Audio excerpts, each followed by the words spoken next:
అయిపోయినాయి 5 గ్యారంటీలు వచ్చిందా 2 లక్షల రుణమాఫీ వచ్చిందా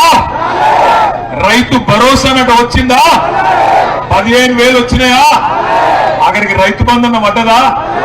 తులం బంగారం వచ్చిందా నెలకు 2,500 వచ్చిందా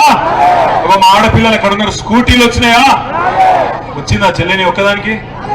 రాలే కదా మరి అట్లా తలుపుతున్నావు స్కూటీలు లేవు కానీ కాంగ్రెస్ వాళ్ళ లూటీ మాత్రం చాలు అయింది బరాబర్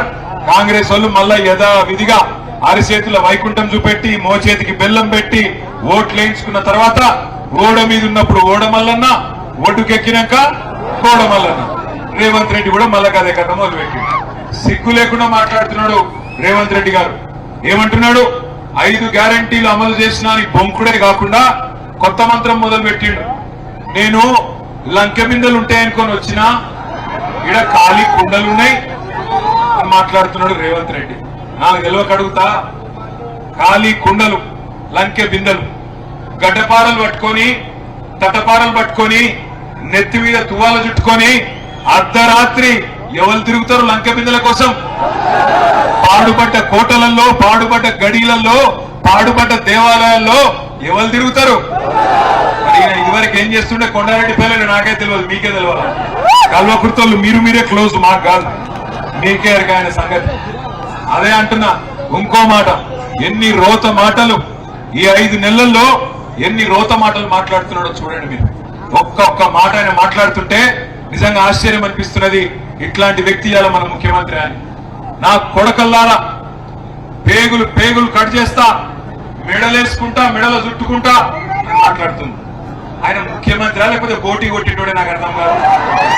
ఎవడన్నా ముఖ్యమంత్రి మెడలో పేగులు వేసుకుంటాడో నాకు తెలియక అడుగుతా ఇంత అన్యాయమా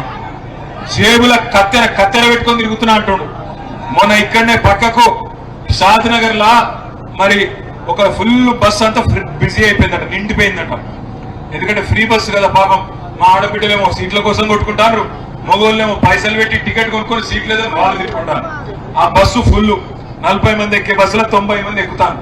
మధ్యలో 2-3 జేబు దొంగలు కూడా ఎక్కింది 4 పర్సులు కొట్టినాక ఆయన పోలీసులు పట్టుకున్నారు పట్టకపోయిన పిల్లగాన్ని 2 చంపారు అరే తీరా పర్సులన్నీ వాళ్ళ దగ్గర ఏం దొరకలే గాని జేబులో కత్తెర దొరికితే వాడిని అడిగిరాడా అరే నువ్వు జేబు దొంగ కాకపోతే కత్తెర ఎందుకు పెట్టుకున్నావు రా అన్నారట వాడేమన్నాడు తెలుసా సార్ రేవంత్ రెడ్డి పెట్టుకుంటే అడుగుతలేవు నేను పెట్టుకుంటే అడుగుతావా సార్ రేవంత్ రెడ్డిని అడుగుకో ఏమైందంటే పరిస్థితి ఎవరు గిసోటోడు మన ముఖ్యమంత్రి అయిన మన కర్మ ఇక్కడిగో చదువుకున్న ఐపీఎస్ ఆఫీసర్ ఒక విజ్ఞానవంతుడు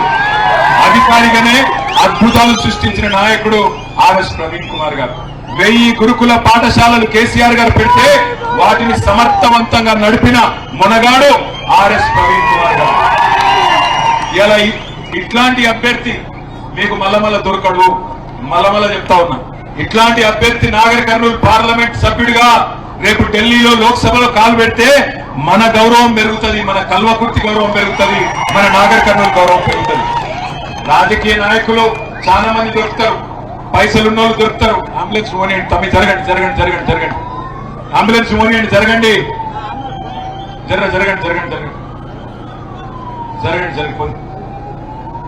రాజకీయ నాయకులు బొచ్చడి మంది దొరుకుతారు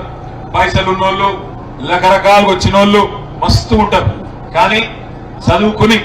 ఒక పేద కుటుంబం నుంచి ఐపీఎస్ ఆఫీసర్ అయి ఆ తర్వాత మరి 7-8 ఏళ్లు సర్వీస్ ఉండగా అది ఇచ్చిపెట్టి ప్రజాసేవకు ప్రజా జీవితంలో అడుగుపెట్టి మళ్ళీ ఓడిపోయినా మరి ఈరోజు టిఆర్ఎస్ పార్టీ వైపే చూసి కాంగ్రెస్ ప్రభుత్వంలో ఎన్ని బంపర్ ఆఫర్లు ఇచ్చినా నిన్ను ఎంపీ చేస్తాం టీఎస్పీఎస్సీ చైర్మన్ చేస్తాం నిన్ను ఉపాధ్యక్షుడు చేస్తాం మన ప్లానింగ్ బోర్డు వైస్ చైర్మన్ అని చెప్పి కేబినెట్ హోదా ఆశ చూపెట్టినా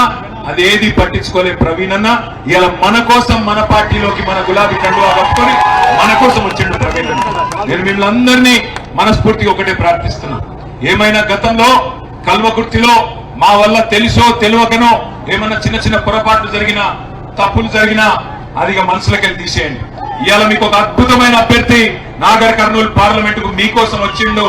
కలిసొచ్చే కాలానికి నడిసొచ్చే కొడుకు వచ్చిండన్నట్టు ఇలా బ్రహ్మాండమైన అభ్యర్థి నాగర్ కర్నూలుకి వచ్చింది దయచేసి ఆయనను గెలిపించండి ఇవాళ